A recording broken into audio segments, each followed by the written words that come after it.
गीता में अर्जुन को स्वयं भगवान कह रहे हैं कि उस परमेश्वर की शरण में जा, उसके लिए उन संतों के पास जा जो तत्वदर्शी हो। इसी प्रकार हजरत मोहम्मद को उनका अल्लाह कह रहा है कि कोई और पूर्ण परमात्मा है, उसको पाने के लिए उन तत्वदर्शी संत की तलाश कर। वो प्रभु कौन है, ये जानने के लिए कृपया अवश्य सुनिए जगत गुरु तत्वदर्शी संत रामपाल जी महाराज के अमृत वचन। इस आत्मा को न जाने कितने प्रकार से ऐसे झंझेड़ने की चेष्टा की है, न जाने कितने प्रकार का ज्ञान देना चाहा है। पुणात्मा जैसे कुएं में बाल्टी गिर जाती है और उसको निकालने के लिए हुक होते हैं, कांटे बोल रहे हैं उसको, हुक से बना करके ऐसे उल्टे सुलटे से और 20-25 कट्ठे ही जुगाड़ कर दिया जाता है, उनका एक कड़े में लपेट दिए जाते हैं, रस्सा बांध कर वो कुएं से निकालने के प्रयत्न किया जाता है। बाल्टी तो वो एक हुक में उलझ सकती है, एक से एक ही पर्याप्त था, लेकिन नहीं, इसलिए उल्टे ये कई डालने पड़ते, ना जाने कौन से में उलझ जावा, एक तक पासे घूमता रहा है। तो परमात्मा ने हमें जगाने के लिए, तत्व ज्ञान से चिपकाने के लिए और काल के इस कुएं से निकालने के लिए, कबीर साहब कहते हैं, इतनी बाणी बोल दी और जितना बाड़ो रेत, और इस भूले जीव का एक नियारी हेत। कि क्या बताते हैं, पर भी लेन जात है दुनिया, हमारा ज्ञान किने नहीं सुनिया। तो ये इतनी बाणी इसलिए बोली है, ना जाने कौन सी खटक जा किसका और वो उलझ जा माल्य के कांटे में और निकल जा इस कुएं से, निकल जा इस चेहरे से। तो इस प्रकार परमात्मा बताना चाह रहे हैं, ये एक आत्मा सुरता को या आत्मा कहा है और इसको समझाने की चेष्टा की है कि होले सुहागन सुरता चार, तन मालिक घर जाना है। हम सबका स्वामी, हम सबका धनी, हम सबका खसम, यानी एक ही है। मालिक कहो, पति कहो, स्वामी कहो या भगवान कहो, तो वो एक ही है। अब इस आत्मा को ये कह रहे हैं परमात्मा अपनी ही महिमा एक डबल रोल करके हम तक बता रहे।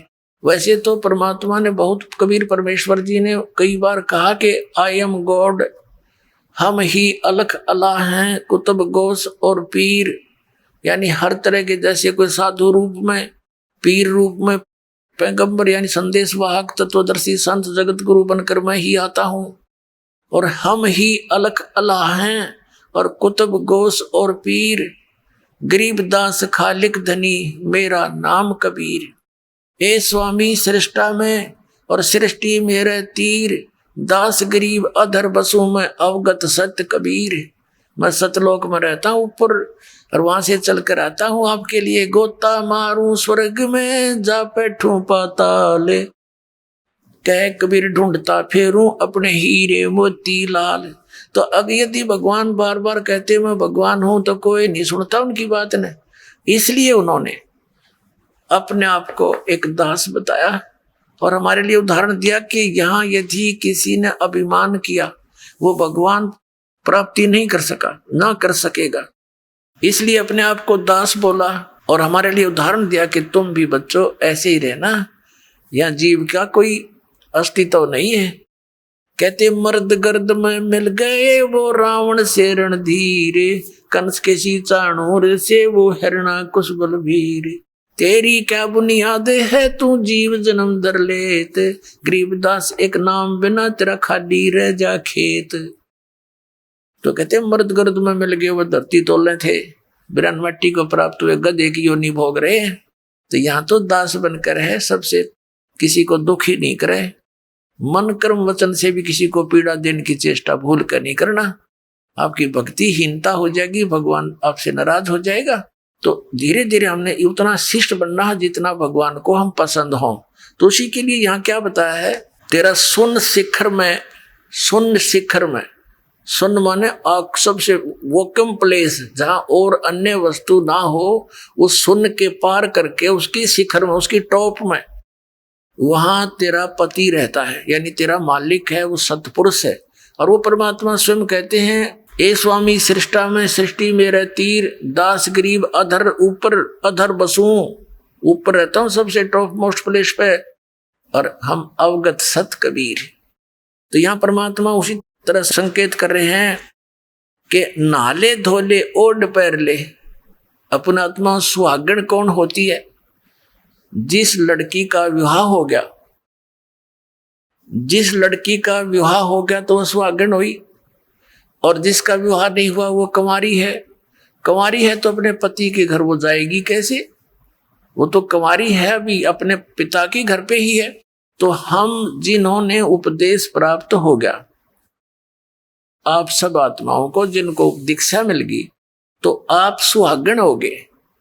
अब जब लड़की का विवाह हो जाता है, विवाहित हो जाती है, तो पहले एक विशेष वो होता था, जैसे बच्चे को भेजने के लिए बहुत से आइटम तैयार करने पड़ते थे, और लड़की को भी चिंता हो जाती थी, अपने कपड़ों की कढ़ाई कुढ़ाई वाला गिरा करती।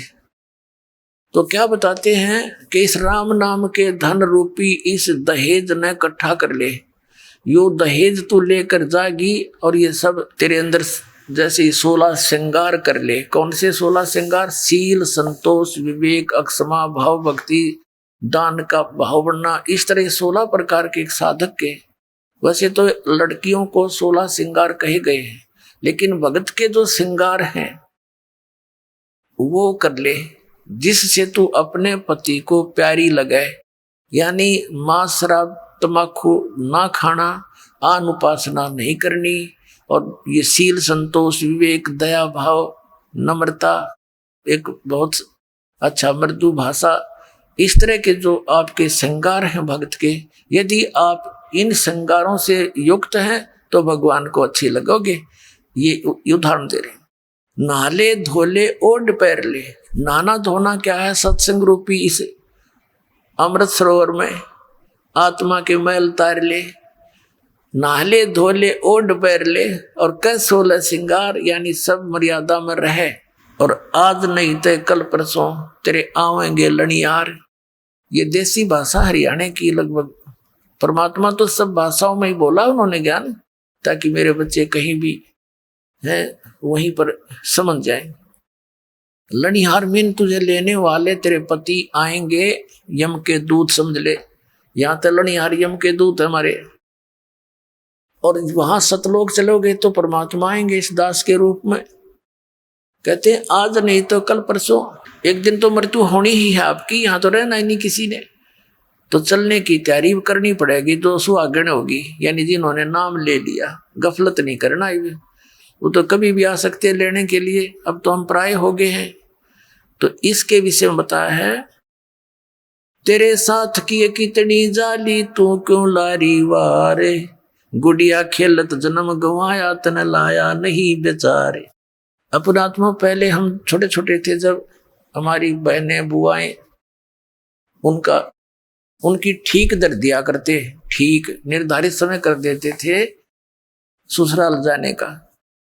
तो उस ठीक से पहले वो क्या करती थी, अपना कपड़े करते थे 40 तीड़ अगलियां की, ये 20 तीड़ बारलियां की। तील बिन सेट, वो कपड़ों के सेट को तीड़ बोला करते। घाघरा हुआ करता भरा सा, उसपे जुगल कुर्ता, एक चुंदड़ी, वह तीड़ बोला करते कंप्लीट सेट को। तो वो टेलर आते थे वहां, घर पे ही उन कपड़ों को सील जाते थे, तो टुकड़े बच जाते थे कपड़ों के। तो छोटी बहनें जो होती थी, छोटी छोटी बालक, वो क्या करती थी, उन कपड़ों को उठा के और ऐसे ही तय करके और बना लेती थी। ये 20 अगलियां की, 12 पिछलियां की हैं, और उनको एक गठड़ी बांध के छोटी सी पोटली में उसमें रख लेती, और रोज खेलने के समय निकाल लेती, एक एक न एक, या अगलियां की या पिछलियां। और कोई भाई या दूसरी बहन उसके उस चीथड़े ने, उस कातर, इतनी कतर ने, लीर ने कोई निकाल लेता, वह गिनती ना पाई 40 तक, तो रोवर पा पिटा, है इसने मेरी तीड़ निकाल ली, हाय मेरी तीड़ निकाल ली। अब वो रोए बुरी तरह, उन्हें पूछे क्या हो गया, कि मेरी तीड़ निकाल ली, इतनी थी, एक कम पाई, इसने का निकाली, वो फिर वापस दे दे तो वह राजी हो जा। तो ये खेल थे। और जब वह बच्ची गुड़िया खेला करती, एक गुड्डा और एक गुड़िया बना लेती थी चीथड़ों के, फिर उनका ब्याह करती, और फिर उसका साथ वह गठड़ी सरपा धरकर का चाली तो ससुराल चाल, यानी इस तरह खेला करती थी।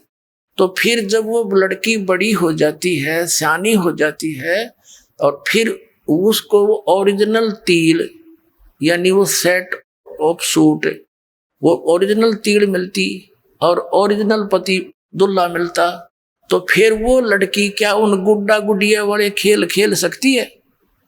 क्योंकि उसको ज्ञान हो गया ओरिजिनल वस्तु का, फिर वो उन जीथड़ों के साथ कभी नहीं खेल सकती। तो अभी तक हम जो भी इस संसारिक सुख को कलेक्शन करने में लाग रहे हैं, कार हो, कोठी हो, बड़ा है, पता नहीं पंखे हो, कूलर हो, फलाना हो, जैसा भी, और इसी खेल को खेलते खेलते हम मर जाते। और जब हम इस तत्व ज्ञान से परिचित होकर सियाने हो जाएंगे, फिर हमने उस गुड़िया वाला खेल दिखाई देगा। जब वो लड़की बड़ी होती है, फिर अन्य बच्चे जब खेलते हैं उनको बालक दिखाई देते हैं।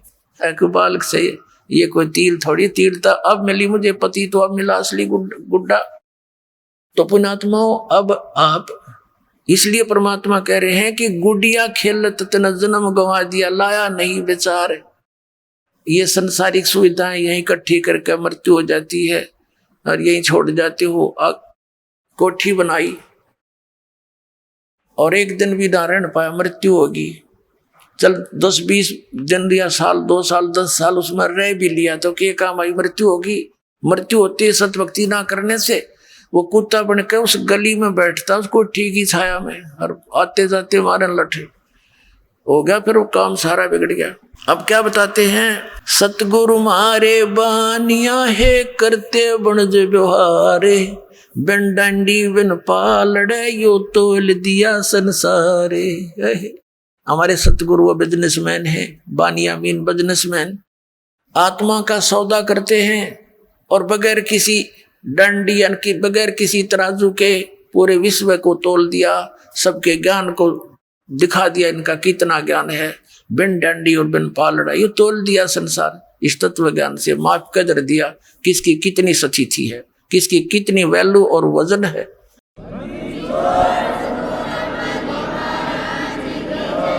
सुन शिखर में सेज पिया की वो हंस हंस कर ले प्यारे, कहे कबीर सुनो मेरी सजनी, लूटो वो अजब बहारे।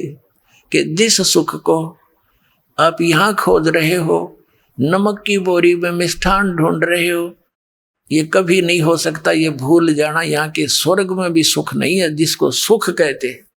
ये झूठा सुख है, अस्थाई सटे है सबका, और वहां सथाई सटे होगा। अपनात्मा हमारे पवित्र सदग्रंथ क्या ज्ञान देते हैं, और परमात्मा ने वही ज्ञान बताया था। मन तू चल रे सुख के सागर, जहां शब्द से दूर रत्नागर। मन तू चल रे सुख के सागर, जहां शब्द सिंदूर रत्नागर। अब सुख सागर परमात्मा कहते हैं, इस नमक की बोरी तो निकलो। और फिर तुमने देखो, परमात्मा ने करने नो दीदार महल में प्यारा एक शब्द है परमेश्वर कबीर जी का, उसमें सारा कुछ बताया है सतलोक का, और लास्ट में ये बता दिया ये उस सतलोक की नकल कर रखी है, ये डुप्लीकेट बना रखे इस काल ने अपनी माया के द्वारा। ब्रह्मलोक के अंदर एक नकली सतलोक, नकली अलखलोक, अगमलोक और अकैलोक, ये उसकी फोटोकॉपी कर रखी है, पर वो वस्तु वो नहीं है। बूरा की बोरी में और नमक की बोरी में कोई अंतर नहीं होता जब तक टेस्ट ना कर ले। टेस्ट करने से जानकारी होती, तो दोनों एक जैसी लगती है जब पास पास रख दे जाए। तो ऐसे ही इस काल का लोक तो नमक की बोरी है, और सतलोक वो सुख सागर, यानी पूरी उस बोरी में मीठा ही मीठा होता है। अपने आत्माओं, जैसे आज का प्रसंग चला था, ये संसार यहाँ का जो सुख है, यहाँ सुख नहीं है, और यहाँ स्थायी कोई भी जीव नहीं है। आज यहाँ मनुष्य जीवन में चाहे कोई राजा बना है, 1 मिनट में मृत्यु हुई, फिर चलो स्वर्ग में थोड़ा बहुत समय बचा हुआ होता, फिर गधा बनो, फिर नरक चलो चलते। यह स्थायी सथा नहीं है। और यहाँ के भगवान भी यही कहते हैं, जैसे यहाँ का भगवान, यहाँ का ये काल प्रभु है, ब्रह्म है, सरपुरुष है।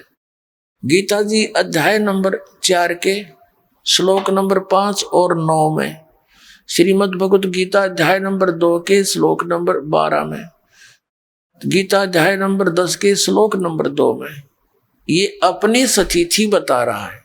अर्जुन, मेरे और तेरे बहुत जन्म हो चुके। श्री कृष्ण जी में प्रवेश करके ये ब्रह्म बोल रहा है, सरपुरुष बोलता है, और कह रहा है कि अर्जुन, तेरे और मेरे बहुत जन्म हो चुके हैं, तुझे पता नहीं, तुझे ज्ञान नहीं, मुझे जानकारी है। मेरे जन्म और कर्म अलौकिक है। फिर इसने अपनी साधना बताई है 8वें अध्याय के 13वें श्लोक में कि ओम इति एकाक्षरम ब्रह्म व्यवहारण मामनुस्मरण ये पर्याति तजन देहम सयाति परमाम गतिम। मुझ ब्रह्म का केवल एक ओम मंत्र है, एक अक्षर ओम है, नथिंग एल्स। ये हरे राम राम राम हरे हरे, श्री कृष्ण कृष्ण हरे हरे, राधे श्याम सीताराम, राधे राधे श्याम राधे, ओम नमः शिवाय, ओम भगवते वासुदेव नमः। ये गायत्री मंत्र, ये भक्ति मोक्ष मार्ग के मंत्र नहीं है, ये व्यर्थ है, यूजलेस है। गीता जी अध्याय नंबर 16 के श्लोक नंबर 23 और 24 में स्पष्ट किया कि जो शास्त्र विधि को त्याग कर मनमान्य आचरण करते हैं, मनमानी पूजाएं जाप करते हैं, उनको न तो सुख होगा, ना कोई गति होगी, ना उनको सिद्धि प्राप्त होगी, अर्थात यूजलेस। इसलिए 16वें अध्याय के फिर 24वें श्लोक में स्पष्ट किया गीता जी में, इससे तेरे लिए अर्जुन कर्तव्य और अकर्तव्य की अवस्था में कौन सी साधना करनी चाहिए और कौन सी त्याग देनी चाहिए, सदग्रंथों को आधार मानना, किसी के लोक वेद पर आधारित मत होना। तो श्रीमद् भगवत गीता हमारा आधार है भक्ति का। ये पवित्र सदग्रंथ जैसे पवित्र वेद हमारा आधार है भक्ति का, साधना का। लेकिन पुराण हमारे सहयोगी हैं अध्यात्म ज्ञान को समझने के लिए। और जो पुराणों के अंदर वेदों और गीता वाला भक्ति विधि है, वो तो वेदों और गीता का ही है, वो तो हम उन्हीं से ग्रहण करेंगे। बाकी अन्य उसके अंदर उस ऋषि वक्ता, पुराण के वक्ता का अपने घर का ज्ञान है जो वेदों और गीता से नहीं मिलता, वो हमने स्वीकार नहीं करना। अब गीता ज्ञानदाता कहता मेरा एक ओम अक्षर है, नथिंग एल्स, और कोई जाप ही नहीं है। इसके अतिरिक्त कोई मंत्र जाप करता है वो अपने डले ढो रहा है, वो कंकर पत्थर इकट्ठे कर रहा है, लाल नहीं है। ये ब्रह्म सत्र का है। और इससे जो इसकी साधना करता हुआ अंत समय में शरीर छोड़कर जाता है तो परम गति को प्राप्त होता है। वो परम गति कौन सी है? ब्रह्मलोक से मिलने वाला स्थान ब्रह्मलोक। और गीता जी अध्याय नंबर 8 के श्लोक 16 में कहा कि ब्रह्मलोक पर्यंत वहां तक गए हुए सभी पुनरावर्ती के अंदर है, उनका भी जन्म मृत्यु बना ही रहता है। ये खुद कहता है ब्रह्म। श्री कृष्ण में प्रवेश करके गीता ज्ञानदाता बोल रहा है कि मेरा ओम अक्षर है और तेरे मेरे बहुत जन्म हो चुके अर्जुन, हम अविनाशी नहीं है। इसलिए 7वें अध्याय के 18वें श्लोक में गीता ज्ञानदाता अपनी गति को भी अनुतम बताता है। अनुतम यानी गति व्यर्थ, क्योंकि जन्म मृत्यु मिटे नहीं, और जब तक जन्म मृत्यु का रोग नहीं कटेगा तो सुख हो नहीं सकता, शांति नहीं हो सकती। शांति तो सतलोक में होगी जहां सुख ही सुख है, दूसरी वस्तु ही नहीं है। अब इसलिए उसने अपनी साधना को अनुतम बताया है। और ये नकली गुरु, ये आचार्य है, ये हमारे बाग में लिखे थे, इन्हें बैठा दिया। और ये क्या कहते हैं, इनसे कोई पूछता है कि अनुत्तम माने क्या होता है स्वामी जी, कि अनुत्तम जो घटिया, और उत्तम, और उत्तम मिला अच्छा। और फिर जब उनसे पूछते हैं कि गीता जी अध्याय नंबर 7 के मंत्र 18 में गीता ज्ञानदाता अपनी गति को अनुत्तम क्यों कह रहा है? अरे तू समझा नहीं, अनुत्तम माने जिससे उत्तम और ना हो। अरे फुटे वाग धरे, अब ज्ञानी न था नहीं, इन्हें सट्टे मारेंगे फिर ये। अब जैसे एक उत्तीर्ण है, उत्तीर्ण माने सफल, अनुत्तीर्ण माने फेल। अब किसी बच्चे के पीछे लिख दिया रिजल्ट में अनुतीर्ण, और वो नौका है घर जाके कि ना अनुतीर्ण का अर्थ होता सब तो पास है, जिसका बराबर कोई पास है ना हो, तो बकाले बेसिक, लेकिन वहां लिखा ना पावा तुम्हारा अगली क्लास में। तो ये नकली गुरु न्यू बतावें। और कुछ नौके हैं कि भाई अनुत्तम माने जिससे श्रेष्ठ कोई ना हो। अरे भले पुरुषो, यदि गीता ज्ञान दाता कहते समाज के अंदर ऐसा होता, समाज के अंदर ऐसे होता, अरे सीधा ज्ञान इसमें समाज के आ गया।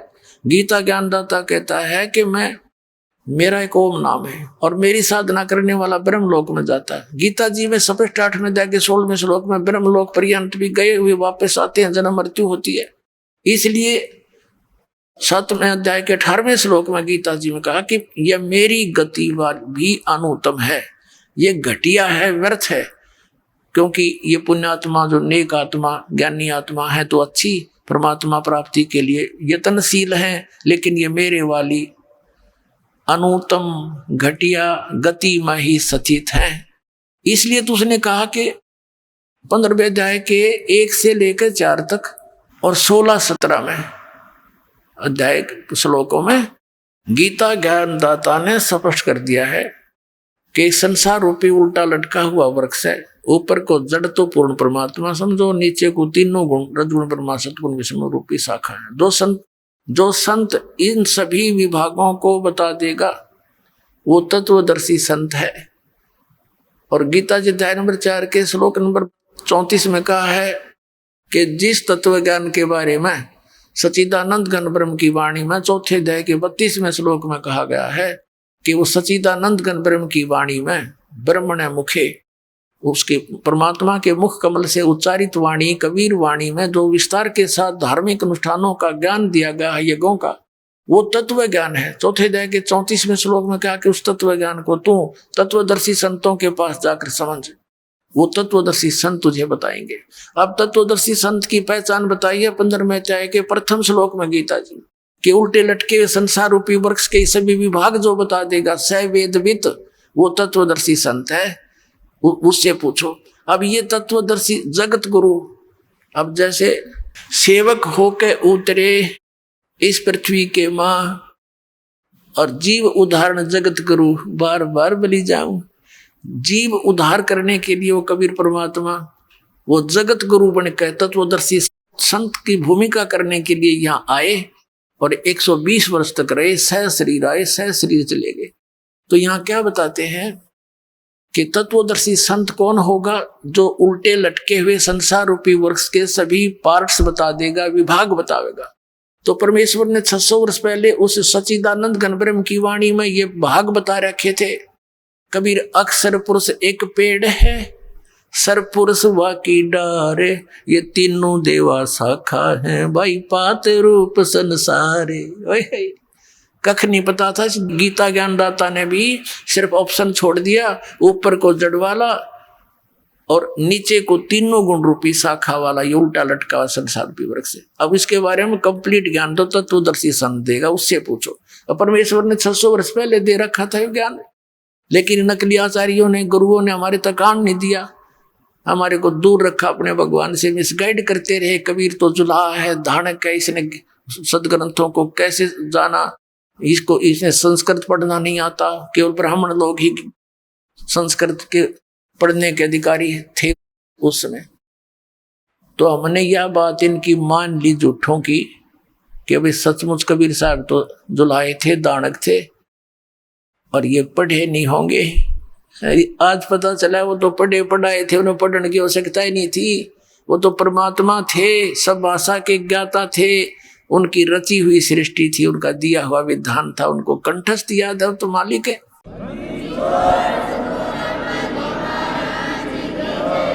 उल्टा लटका हुआ संसार रूपी वृक्ष को परमात्मा ने बता दिया। अक्षर पुरुष एक पेड़ है, निरंजन यानी सरपुरुष या की डार और तीनों देवा शाखा है, ये पात रूप संसार। एक बार झलक देख लो इसकी। ये देखिएगा श्रीमद् भगवत गीता अध्याय नंबर 15 के श्लोक नंबर 1 से लेकर 4 और 16 और 17 का ये निष्कर्ष है, ये परमात्मा का दिया हुआ ज्ञान है। अब जैसे जड़ परोक्ष होती हैं, गुप्त होती हैं, पृथ्वी से बाहर केवल इतना हिस्सा दिखाई देता है वृक्ष का, इसलिए परमात्मा ने कहा ये अक्षर पुरुष एक पेड़ है, ये तना समझो, ये तो अक्षर पुरुष है, और सर पुरुष वा की डार, और तीनों देवा शाखा है, ये पात रूप संसार। रजगुण ब्रह्मा जी, सतगुण विष्णु जी, तमगुण शिव जी, ये तो शाखा है इस पेड़ की, और ये इनका पिता है सरपुरुष ज्योति निरंजन, और ये अक्षर पुरुष तना है, और ये मूल मालिक, ये परम अक्षर ब्रह्म, परम अक्षर पुरुष है, ये कबीर साहिब है। परमात्मा ने 600 वर्ष पहले कहा था अक्षर पुरुष एक पेड़ है, निरंजन वा की डारे, निरंजन कहो, सरपुरुष कहो, काल कहो, और तीनों देवा शाखा है, भाई पात रूप संसारे। तो पुणात्मा इसमें क्या स्पष्ट किया है कि जब तत्वदर्शी संत मिल जा 15वें अध्याय के 4थे श्लोक में, उसके पश्चात परमेश्वर के उस परम पद की खोज करनी चाहिए जहां जाने के बाद साधक फिर लौटकर कभी संसार में नहीं आते। और गीता ज्ञानदाता कहता मैं भी उसी की शरण में हूं, और जिस परमात्मा ने सारे ब्रह्मांडों की रचना की है, यानी जिससे संसार रूपी वृक्ष की प्रवृत्ति विस्तार को प्राप्त हुई है, यानी जिसने सब ब्रह्मांडों की रचना की है, और मैं उसी की शरण हूं, केवल उसी की पूजा करनी चाहिए और की नहीं। कंसेप्ट हुआ क्लियर। गीता ज्ञानदाता अपने से अन्य किसी भगवान उस सर्वशक्तिमान की साधना करने को कहता, जिससे ऐसी भक्ति मिलेगी, ऐसी गति मिलेगी, फिर कभी लौटकर संसार में नहीं आते। अब गीता जी अध्याय नंबर 15 के श्लोक 16 और 17 में 2 पुरुष बताए हैं, एक सरपुरुष, एक अक्षर पुरुष। ये देखिएगा, अपने सदग्रंथों में अनमोल खजाना भरा पड़ा है, और ये आउट ऑफ सिलेबस पढ़ाते रहे हमारे धर्मगुरु, इन्हें बैठा दिया हमारे पूर्वजों का, सारे भूत बनवा दिए, ये वहां धक्के खुआओ तीर्थों पे, वहां जाओ दान कर दो, उनका मोक्ष हो जाए। मोक्ष तो इस ज्ञान से होना था जो गीता में लिखा हुआ है। अब देखो ये श्रीमद् भगवत गीता है। अब इसके अंदर आपको दिखाते हैं अध्याय नंबर 15 का श्लोक नंबर 16 और 17। ये देखिएगा, ये 15वां अध्याय श्रीमद् भगवत गीता, और यहां से वो श्लोक है 16। दिवौ इमौ पुरुषौ लोके सर च अक्षर एव च सर सर्वभूतानि कटुस्थ अक्षर उच्यते। इसका अर्थ यहाँ करा इन्होंने, इस संसार में नाशवान और अविनाशी, अक्षर माने वैसे अविनाशी होता है, अक्षर अविनाशी, ये 2 प्रकार के पुरुष हैं। 2 प्रकार के पुरुष माने प्रभु हैं, और संपूर्ण प्राणियों के शरीर नाशवान है, जीवात्मा किसी की मरती नहीं, ये तो अंडरस्टूड है। अब इसका भावदास समझाएगा। इसमें क्या लिखा है कि सर पुरुष और अक्षर पुरुष ये 2 प्रभु प्रसिद्ध हैं, 2 भगवान, 2 स्वामी। अब सर पुरुष का अर्थ तो सीधा ही नाशवान है, सर माने नाशवान। अक्षर इसको क्यों कहा, और फिर 15वें अध्याय के अगले 17वें श्लोक में इसको भी रिजेक्ट किया है, अक्षर होते हुए भी, अक्षर उच्चारण करके भी इसको रिजेक्ट कर दिया। ये निष्कर्ष निकाला जाएगा क्योंकि तत्व वेद है, तत्व ज्ञान से समझा जाएगा। अब क्या बताया है कि ये 2 पुरुष हैं, एक सरपुरुष है, ये 21 ब्रह्मांड का स्वामी है, ये काल है, ज्योति निरंजन है, और एक अक्षर पुरुष है, वो 7 संख ब्रह्मांड का मालिक है, वो अक्षर पुरुष है। उसकी आयु बहुत लंबी है, इसलिए उसको अक्षर कहने लगे। और जो परम अक्षर ब्रह्म है, जो पूर्ण परमात्मा, वो अन्य है, इन दोनों से भी अन्य है, और वो ओवरऑल कंट्रोलर है, सब ब्रह्मांडों का रचयिता है, सबका मालिक है। इस 21 ब्रह्मांड काल के, 7 संख ब्रह्मांड इस अक्षर पुरुष के, और अनंत ब्रह्मांड है, उन सब का वो कुल मालिक है, वो सबका दाता है, सबका स्वामी, वो परम अक्षर ब्रह्म है। अब देखना, ये गीता जी अध्याय नंबर 15 का हमने 16वां श्लोक पढ़ लिया। इस संसार में सर पुरुष और अक्षर पुरुष कहना 2 भगवान हैं, 2 नाशवान भगवान, 2 भगवान हैं, और इनके अंतर्गत जितने प्राणी और इनके शरीर सब नाशवान है, और जीवात्मा अविनाशी है। अब 17वें में क्या कहा है कि उत्तम पुरुष है तो अन्य, पुरुष माने परमात्मा, ब्रह्म कहो, भगवान कहो, प्रभु कहो। उत्तम पुरुष तो अन्य है, इन दोनों से और है, सरपुरुष और अक्षर पुरुष से। उत्तम पुरुष है तो अन्य परमात्मा इति उदाहरता है, जिसको परमात्मा कहा जाता है। यह लोक त्रयम् आविश्य विभर्ति, जो तीनों लोकों में प्रवेश करके सबका धारण पोषण करता है। उत्तम पुरुष तो अन्य ही है, ये स्पष्ट कर रहे हैं अपने अनुवाद में, जो तीनों लोकों में प्रवेश करके सबका धारण पोषण करता है, अविनाशी परमेश्वर परमात्मा, इस प्रकार कहा गया। अब ये संसार रूपी वृक्ष की जो जड़ है, ये है वो उत्तम पुरुष है तो अन्य, और ये परम अक्षर ब्रह्म कहलाता है, इसको परम अक्षर पुरुष कहो, और ये वास्तव में अविनाशी है। श्रीमद् भगवत गीता अध्याय नंबर 7 के श्लोक नंबर 29 में 29 में गीता ज्ञानदाता कहता है, जिसने मेरे इस ज्ञान का आश्रय कर लिया कि तत्वदर्शी संत की खोज करो, वो बताओगा परमात्म तत्व के बारे में उसकी सारी महिमा। तो जो उसके पश्चात जो भक्त श्रद्धालु जरा और मरण से छूटने का प्रयत्न करते हैं, इस संसार के किसी भी इस नकली सुख की डिमांड वो नहीं करते, तो वो तत्ब्रह्म से और सारे अध्यात्म ज्ञान से और सभी कर्मों से परिचित हैं। देखिएगा फिर श्रीमद् भगवत गीता, गीता प्रेस गोरखपुर से प्रकाशित है। ये जयदयाल गोविंद का इसके अनुवादक है। अब देखिएगा 7वें अध्याय के 29वें श्लोक में श्रीमद् भगवत गीता अध्याय नंबर 7वां और नीचे आइए, ये 29वां श्लोक है। इसका यहाँ पर है ये संस्कृत मूल पाठ। जरा मरण मोक्षाय, जरा माने वर्दवस्था, मरण माने मृत्यु, मोक्षाय माने छुटकारे के लिए, माम आश्रित है, मेरे इस ज्ञान के आश्रित होकर के, यतंती ये जो प्रयत्न करते हैं, ते ब्रह्म तत्विदु वो उस तत्व ब्रह्म को जानते हैं, कृष्णम अध्यात्म यानी सारे अध्यात्म से परिचित हैं, अध्यात्म ज्ञान से, और कर्म च अखिलम और सब कर्मों से वो परिचित है। इसका अनुवाद यहाँ किया है मैंने। जो मेरे शरण होकर जरा माने वृद्धावस्था, मरण माने मृत्यु से छूटने के लिए यत्न करते हैं, वे पुरुष, वे भक्त तत्व ब्रह्म, ये तत्व ब्रह्म, उस ब्रह्म को और संपूर्ण अध्यात्म ज्ञान को और तथा संपूर्ण कर्मों को जानते हैं।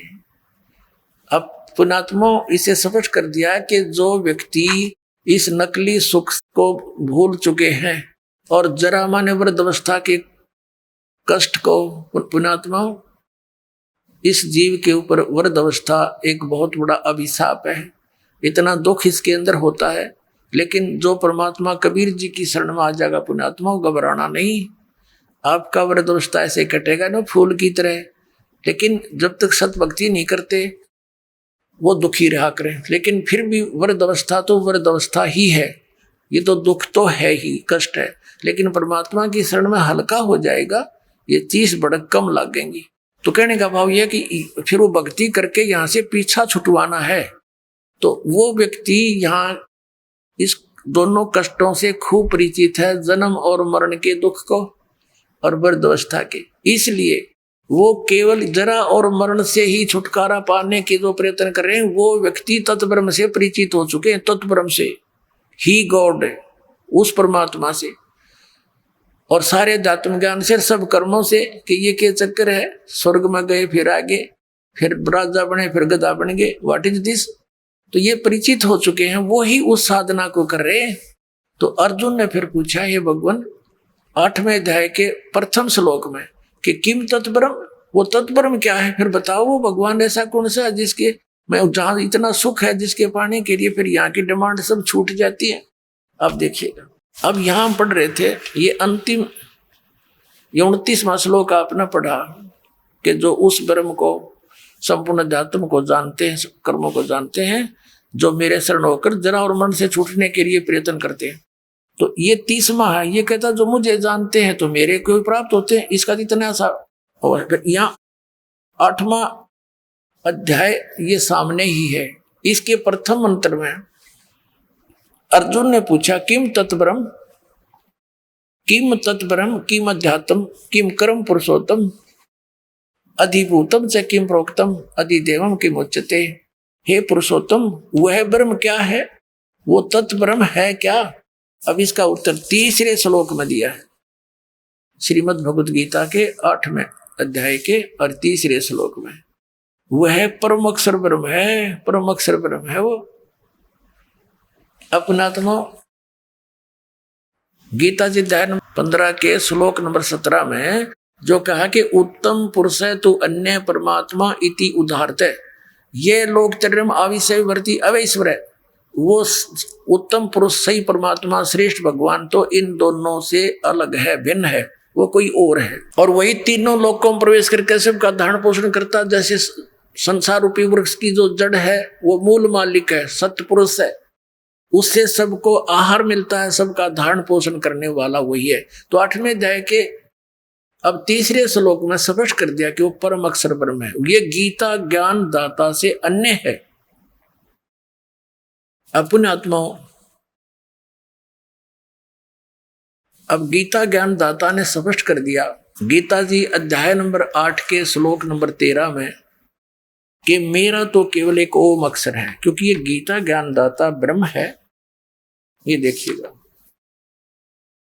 श्रीमद् भगवत गीता अध्याय 8 के और श्लोक नंबर 13 में ओम इति एकाक्षरम ब्रह्म व्यवहारन मां मनुसमरण ये प्रियति तजंदेहम स याति परमाम गतिम। अब क्या इन्होंने थोड़ा सा गलत किया यहां से, ओम ओम इस एक अक्षर रूप ब्रह्म को उच्चारण करता हुआ है और उच्चारण करता हुआ मुझ निर्गुण ब्रह्म का चिंतन करता हुआ शरीर त्याग कर जाता हुआ पुरुष परम गति को प्राप्त होता है। अब इसका अर्थ ये है, ये गीता ज्ञान दाता कहता है कि मेरा एक ओम अक्षर है मुझ ब्रह्म का, और इसकी साधना करता हुआ जाता उसकी परम गति होती है। ओम नाम से जो परम गति होनी है वह ब्रह्मलोक प्राप्ति है। ब्रह्मलोक में गए प्राणी फिर वापस आते। 8वें अध्याय के और 5 से लेकर 10 तक, 5 और 7 में तो ये अपनी सचिथि बताता है कि मेरी भक्ति कर, मुझ में आश्रित हो और देवताओं की भक्ति छोड़ दे तो मुझे प्राप्त होगा, लेकिन युद्ध तो करना ही पड़ेगा। अपने आत्मा जहां युद्ध करना है तो शांति कहा, इसलिए इसने 18वें अध्याय के 62वें श्लोक में कहा है कि अर्जुन तू सर्वभाव से उस परम अक्षर ब्रह्म की शरण में जा, उसकी कृपा से तो परम शांति को और सनातन परम धाम को प्राप्त होगा। यानी वहां जाने के बाद सब झंझट मिट जाएगा, ना युद्ध करना ना कुछ करना। अगर मेरी शरण में रहेगा तो युद्ध तो तुझे करना ही पड़ेगा। और युद्ध करनी है ना शांति की। अब पांडवों को शांति हुई, 36 वर्ष राज किया, फिर हिमालय में जाकर गड़का मर गई तपस्या करके, और फिर नरक में डाले गए। और इसलिए कहा कि मैं उसके बारे में जानता नहीं, तत्वदर्शी संत की खोज कर ले और उस संत के अनुसार तुम साधना करोगे तो परम शांति को, परम सुख को प्राप्त होगे। अब 5 से लेकर 8वें अध्याय की गीता के और 10 तक श्लोक आपके रूबरू रहता है। देखिएगा 10 दिखाते हैं 8वें अध्याय का। अब यहाँ 5वां श्लोक है। इसमें कहा कि जो पुरुष अंत काल में मुझे ही स्मरण करता हुआ शरीर त्याग कर जाता है वह मेरे स्वरूप को, स्वरूप नहीं है ये, मद भावम मेरे भाव में को प्राप्त होता है, मेरे पास आसक्त रहता है, इसमें कोई संशय नहीं। फिर 6ठे मत एक कॉमन सी बात बताई है कि अंत समय में जिसकी जिसमें आस्था रहती है अंत समय में उसी को प्राप्त होता है। अब 7वां दिखाते हैं आपको। 7वें में ये कहा है कि इसलिए अर्जुन सब प्रकार से तू सब समय में निरंतर मेरा स्मरण कर और युद्ध भी कर, बता, और अर्पण किए हुए मुझ में अर्पण किए हुए बुद्धि मन चित्त युक्त होकर निसंदेह मुझे ही प्राप्त होगा। अब 8वें में और 9वें में और 10वें श्लोक में उस परम अक्षर ब्रह्म की साधना के लिए कहा है। अब देखिएगा 8वें का यह लिखा है, जो देखो ये कवियम शब्द है। अब इसका डिफाइन करने लगेगा दास तो बहुत लंबा समय लग जाएगा, फिर अन्य समय में बताता रहता है। ये कबीर देव की तरफ संकेत है, परम अक्षर ब्रह्म का नाम है। जो कवियम और पुराणम अनादि, सबसे पहले का भगवान, सबका नियंता यानी सबका मालिक, सबका कंट्रोलर, सूक्ष्म से अति सूक्ष्म, सबका धारण पोषण करने वाला, अचिंत रूप सूर्य के सदृश नित्य चेतन प्रकाश रूप आदित्य वर्णम, सूर्य की तरह साकार तेजो में शरीर युक्त। इसका अर्थ ये है अविद्या से अति परे शुद्ध सच्चिदानंद घन ब्रह्म, यानी अति परे सच्चिदानंद घन ब्रह्म परमेश्वर का स्मरण करता है। अब क्या बताया है कि जो व्यक्ति इस सच्चिदानंद घन यानी सच्चिदानंद घन परमेश्वर का स्मरण करता है। अब नौमे में क्या बताया है? नौमे में आइए अब हम उन श्रद्धालुओं के अनुभव जानते हैं जो जगत गुरु तत्वदर्शी संत रामपाल जी महाराज जी से दीक्षा प्राप्त कर चुके हैं तथा उनके द्वारा बताए गए भक्ति मार्ग पर चल रहे हैं। सर नमस्कार। नमस्कार सर। क्या नाम है जी आपका? मैं सुभाष गोयल। सुभाष जी कहाँ से आए हैं आप? जिला गौतम बुद्ध नगर, ग्रेटर नोएडा, सेक्टर अल्फा 2 का रहने वाला हूँ। सर क्या करते हैं आप? सर मेरा बिजनेस है ग्रेटर नोएडा में, मेरे अमूल की डेयरी है और साथ में मैं रियल एस्टेट का भी काम करता हूँ। सर संत रामपाल जी महाराज से नाम दीक्षा लेने से पहले आप क्या भक्ति साधना करते थे? मैं इसको थोड़ा विस्तार से बताना चाहूँगा।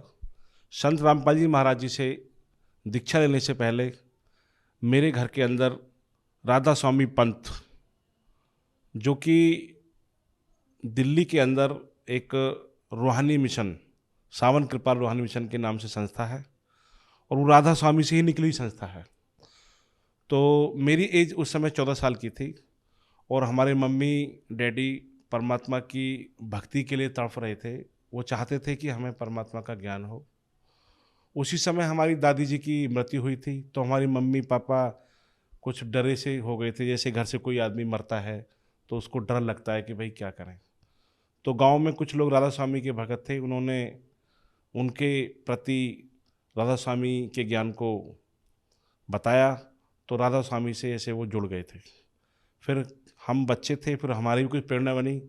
तो मैंने लगभग डेट तो मुझे याद नहीं है, 1990-91 के आसपास मैं राधा स्वामी पंथ सावन कृपाली रूहानी मिशन दिल्ली, जो आज भी वहाँ पर चल रहा है, जिसके संचालक संत राजेंद्र महाराज हैं, उनसे मुझे नाम दीक्षा मिली और मैं 2018 से पहले उन्हीं से जुड़ा रहा।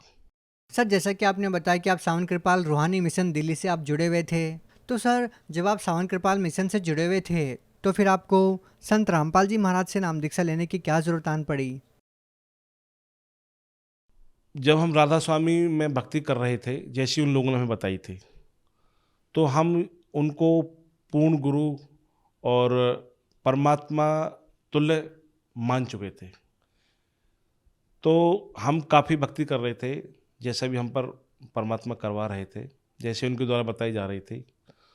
तो उसी समय लगभग हमको धीरे धीरे 15-16 साल, 18 साल, 20 साल भी निकल चुके थे। जैसे हमको 28-30 साल हुआ तो हमारी मम्मी जो थी वो कुछ भक्ति ठीक करती थी। जैसे वो बताते थे बैठ करके भक्ति करना, कान बंद करना, 5 नाम का जाप करना। तो हमारी मम्मी को तकलीफ़ें शुरू हो गई। उनको ऐसी ऐसी तकलीफ़ें शुरू हुई, हमने उनको सब्जेक्ट दिखाया। जैसे दिल की बीमारी उनको शुरू हो गई थी, पेट फूलना, पैरों में दर्द, सर में दर्द, यहाँ तक कि उनकी जुबान भी बंद हो गई थी। और डॉक्टर को हमने सब्जेक्ट दिखाया। एक पुत्र के नाते अपनी माँ को मैंने दिखाया और हम फैमिली काफ़ी परेशान हो गए थे कि हमारी माँ ही खुद परेशान हो रही है, तो हमारे ना भक्ति में मन लगता था, ना काम धंधे में मन लगता था।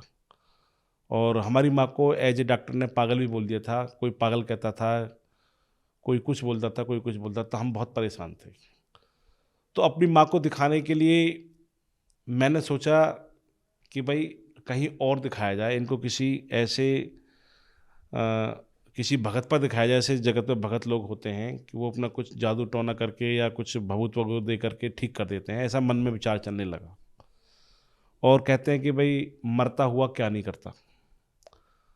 उसी दिनों में मालिक की रजा हुई, परमेश्वर की रजा हुई, तो मैं अपने गेट नोएडा से दिल्ली जा रहा था और रास्ते में मुझे रिक्शा मिला। रिक्शे पे पुस्तक ज्ञान गंगा मंगाए, ज्ञान गंगा फ्री पुस्तक मंगाए। तो मन में ये ज्ञान गंगा पुस्तक फ्री लिखा हुआ है, कैसे फ्री आ सकती है। लेकिन तुरंत परमेश्वर की प्रेरणा हुई कि भाई क्यों ना इसको कॉल लगा दिया जाए, क्योंकि रिक्शा को निकलने में ज़्यादा समय तो लगता नहीं है। तो मैंने तुरंत, मेरे पास मोबाइल था, मैंने मोबाइल नंबर डायल किया और तुरंत ही मैंने वो नंबर डायल करके मेरी बात हो गई। मुझे पुस्तक मिली, फिर पुस्तक लेकर करके उनके शिष्य घर पर आ गए, उन्होंने ज्ञान बताया। ज्ञान बताने से हमारी समझ में बात ये आई कि ठीक है, गुरु हैं और हमारे भी गुरु हैं। तो मेरी बात वहीं पर रफा दफा ख़त्म हो गई। फिर मेरे को एक दिन का मौका मिला, मैं एक दिन किसी संत रामपाल जी महाराज के शिष्य है, वो मेरे पहचान में थे, उनके घर बैठा मैं, उनसे मेरी वार्तालाप हुई। और मैं कोई वार्तालाप के लिए नहीं गया था, वो तो मैं किसी काम के लिए गया था। वहाँ वार्तालाप होने पर मैं लगभग उनके घर पर 11 बजे पहुँच गया था। और 11 बजे पहुँचने के बाद में बात होते होते, चर्चा होते होते लगभग 8-9 बज गए थे शाम के। उन्होंने मुझे खाना भी खिलाया। तो मैंने उनकी जब ज्ञान चर्चा सुनी तो मैंने यही कहा कि भाई ठीक है, संत रामपाल जी महाराज अच्छे गुरु हो सकते हैं, लेकिन आपको क्या प्रॉफिट हुआ है, आपको फ़ायदा क्या हुआ है? कि हमारी माई आप देख रहे हो, जो हमारी माताजी, उनकी, हमारे जो फ्रेंड थे उनकी माताजी थी, वो काफ़ी बीमार थी, ऐसा उन्होंने मुझे बताया था। लेकिन मेरे सामने बिल्कुल ऐसी हिस्ट्री दिखाई दे रही थी जैसे उनकी उम्र 40-45 साल की हो, जबकि वो माई 65-70 साल की थी। मुझे देख करके अचंभा हो गया कि ये अभी जल्दी जुड़ी हैं संत रामपाल जी महाराज जी से और इतना इनको प्रॉफिट हो गया है, इनको इतना शरीर से काफ़ी फायदा हो गया। तो मेरे मन ने एक विशेष तरीके से माँ के प्रति प्यार उमड़ा मेरा कि भाई मैं भी अपनी माँ को यहाँ पर जोड़ने की कोशिश करता हूँ और संत रामपाल जी महाराज की शरण में लेके जाता हूँ। जो भी वो जैसी बताएंगे तो क्यों नहीं मैं वहाँ पर लेके जाऊँ। सर, जैसा कि आपने बताया कि आपकी माताजी की बीमारी की वजह से आप संत रामपाल जी महाराज जी की शरण में गए, तो क्या जब आपने संत रामपाल जी महाराज जी से नाम दीक्षा ली तो आपकी जो माताजी की बीमारी थी, क्या उनसे नाम दीक्षा लेने के बाद ठीक हुई? जी, जैसे ही हम संत रामपाल जी महाराज जी से हमारी मम्मी ने नामदान लिया तो उनको नेक्स्ट डे से ही, मतलब चमत्कार, मैं तो चमत्कार ही कहूँगा, मतलब वो बिल्कुल ठीक होने लगी। मैंने कॉल किया, माताजी हमारी गांव में रहती है, मैं थोड़ा गांव से 20-25 किलोमीटर दूर गेटोड़ा में रहता हूँ, कि मम्मी जी क्या फ़ायदा आया हुआ आपको? तो माताजी ने बताया कि मैं तो बेटा ऐसी हो गई हूँ कि जैसे एक जवान बच्चा होता है या 40-45 साल की सी मुझे एहसास होने लगा है। मैं बहुत खुश हुआ। और जबकि मैं खुद नाम लेने के लिए माताजी को लेके गया था, लेकिन मैंने वहाँ पे प्रथम बार में नाम नहीं लिया। कुछ भक्तों ने, जो वहाँ के संत रामपाल जी महाराज भगत थे, उन्होंने कहा कि भाई आप भी लो, आप तो लेके आए हो। मैंने यही बोला उनको कि मैं 15 दिन बाद आऊँगा, 15-20 दिन बाद आऊँगा। पता नहीं मैंने क्यों बोल दिया, ये मालिक की रजा होगी, कुछ परमेश्वर की दया होगी। मैं मम्मी को लेकर घर पे आ गया। फिर मुझे फ़ोन आया कि आप संत रामपाल जी महाराज जी का टीवी पर सत्संग देखो या यूट्यूब पर सर्च कर लो। तो मैंने सत्संग देखा उनके कहने से। जैसे ही संत रामपाल जी महाराज जी ने मुझे सत्संग दिखाना, मैंने देखना शुरू किया, तो सत्संग के अंदर गुरुजी ने जो हमारे धर्म की पुस्तकें हैं, मैं हिंदू धर्म से बिलोंग करता हूँ, हिंदू धर्म के अंदर वेद को सर्वोपरि माना जाता है, तो गुरुजी ने वेद दिखाना शुरू किया। और हम पहले ही सराधा स्वामी जुड़े हुए थे, वो परमात्मा को निराकार बताते थे, तो हमारे मन में उनका ही ज्ञान समाया हुआ था कि परमात्मा निराकार है, हम परमात्मा को निराकार ही मानते थे। लेकिन जैसे ही वेद के अंदर परमात्मा दिखाया कि परमात्मा साकार है, वो तीसरे धाम में सिंहासन में विराजमान है, उसके सर पर मुकुट है और उसका नाम कबीर है, तो मैं दंग रह गया। हमें तो परमात्मा चाहिए था और मैं समझ गया कि आज हमें परमात्मा के सच्चे मंत्र मिल चुके हैं संत रामपाल जी महाराज जी के द्वारा। उन्हीं मंत्रों की करमा से मेरी मम्मी को फ़ायदा हुआ है। मैंने फिर वो ज्ञान देखना शुरू किया। तो टीवी पे शाम को 7:30 बजे चैनल है, उस पर आता है सत्संग गुरुजी का, साधना टीवी। तो उससे मेरा मन और ललायित हो गया कि मैं और देखूं, मेरी वहाँ से पूर्ति नहीं हुई। फिर मैंने नेक्स्ट डे मैंने संत रामपाल जी महाराज जी का लगभग 8-8 घंटे ज्ञान देखना शुरू किया। उसमें मुझे पता चला कि वो परमात्मा कबीर है, अर्थात मालिक ने मुझे अपने बारे में बता दिया। संत रामपाल जी महाराज जी ने मालिक के बारे में बता दिया कि जो परमात्मा है उनके बारे में जना दिया। तो मुझे संत रामपाल जी महाराज बहुत अच्छे लगने लगे। सर, जैसे कि आपने बताया कि पहले आप सावन कृपाल मिशन दिल्ली से जुड़े हुए थे और अब आपने संत रामपाल जी महाराज जी से नाम दीक्षा ली है, तो सर हम आपसे ये जानना चाहेंगे कि पहले आप सावन कृपाल मिशन में जुड़े हुए थे, वहाँ पर भी आपने सत्संग सुना, अब आपने संत रामपाल जी से नाम दीक्षा ली है, आपने संत रामपाल जी महाराज जी के सत्संग भी सुने हैं, तो आपको दोनों संतों में क्या भिन्नता नजर आई? देखिए, संत रामपाल जी महाराज जी ने जो मुझे परमात्मा कबीर के बारे में बताया और जो मंत्र फिर मैंने लिए, उनकी शरण में मैं गया, तो सावन कृपाल रूहानी मिशन जो राधा स्वामी की ही शाखा है, जिसके संचालक संत राजेंद्र महाराज हैं, उनके ज्ञान में और संत रामपाल जी महाराज जी के ज्ञान में जो अंतर पाया गया वो परमात्मा को निराकार बताते हैं। और संत रामपाल जी महाराज जो आज मेरे गुरु हैं वो परमात्मा को साकार बताते हैं और शास्त्रों के अनुसार भक्ति बताते हैं। शास्त्र में उन्होंने लिखा दिखाया कि वो परमात्मा कबीर है, उसके सर पर मुकुट है, वो तीसरे धाम में विराजमान है और वो हम सबका पिता है। वो ब्रह्म परब्रह्म का भी पिता है, उन्होंने सारी दुनिया को पैदा किया है।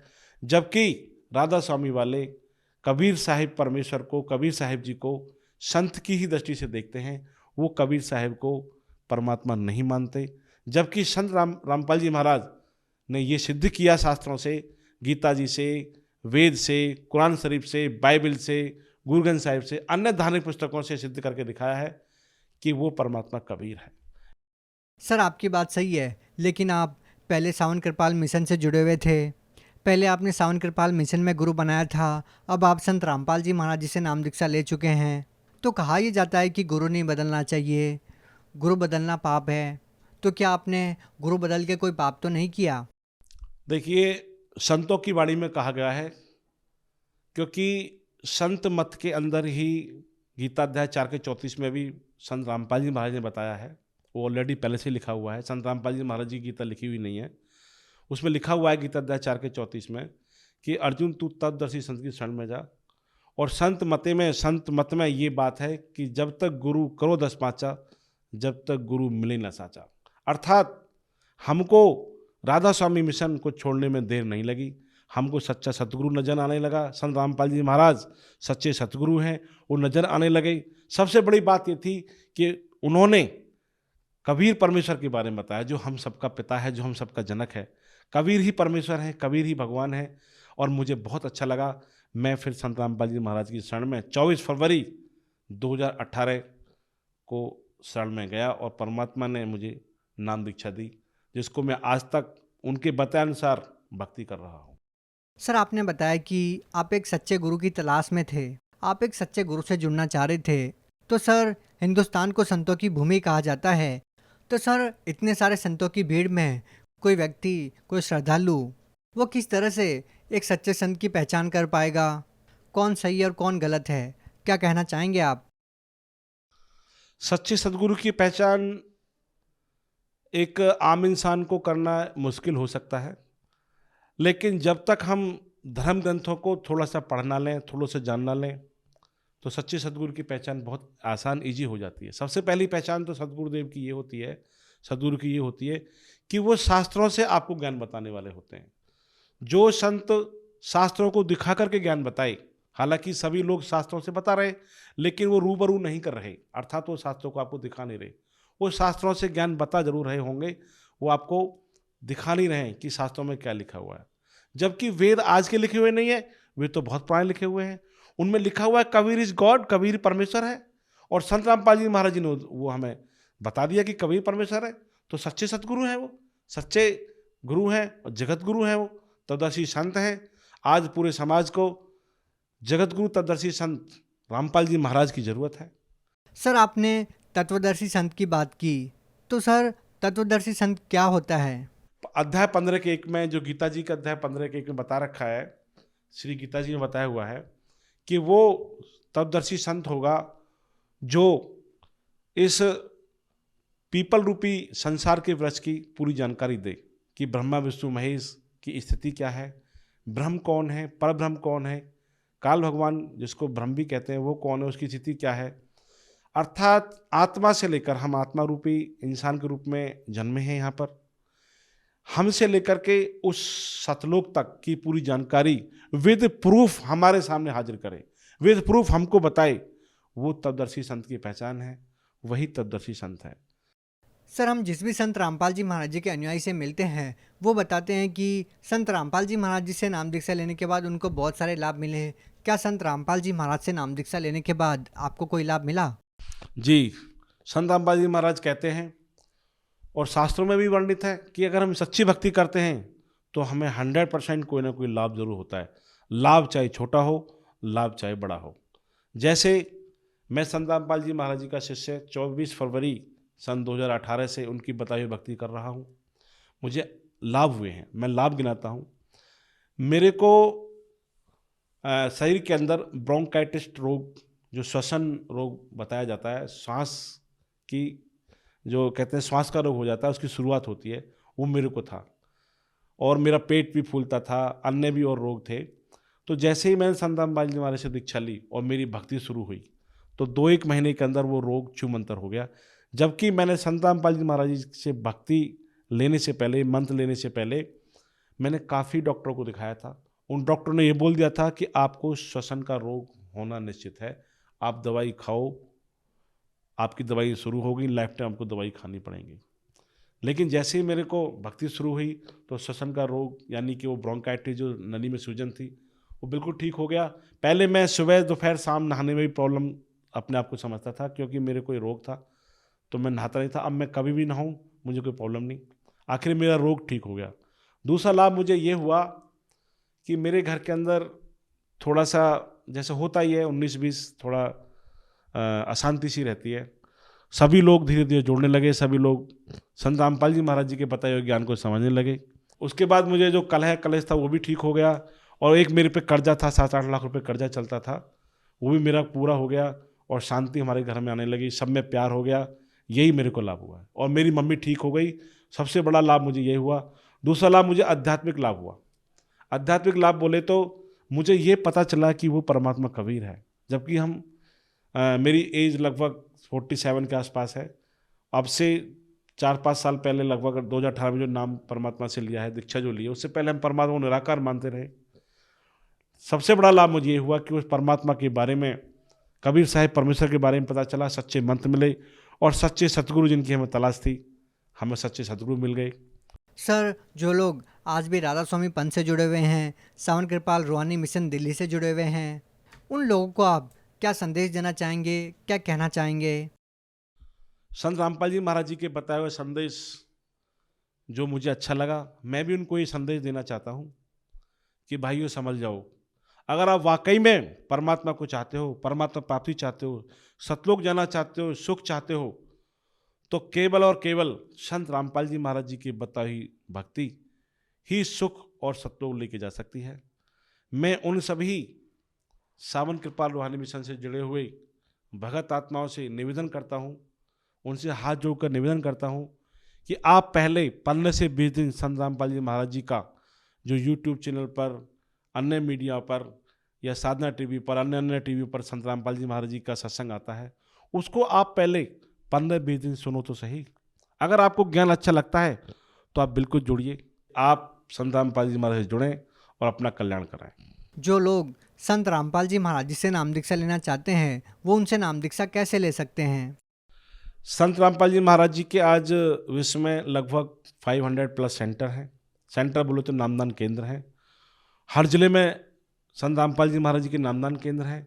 और जैसे हम मीडिया पे जाकर संत रामपाल जी महाराज जी को खोज सकते हैं, वहाँ से उनके फ़ोन नंबर ले सकते हैं। और हम टीवी वगैरह पे सत्संग देखते हैं तो उन पर नीचे पीली पट्टी चलती है, उन पर संत रामपाल जी महाराज जी के मिशन के नंबर आते हैं, उन पर हम कॉल करके जहाँ हम रह रहे हैं उसके आसपास का सेंटर खोज सकते हैं, उनसे बात कर सकते हैं, वहाँ जा कर के पूरी जानकारी ले सकते हैं और नाम दीक्षा ले सकते हैं।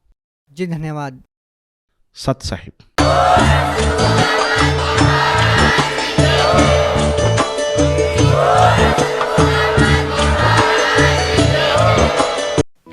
आप सुन रहे थे जगत गुरु तत्वदर्शी संत रामपाल जी महाराज के मंगल प्रवचन।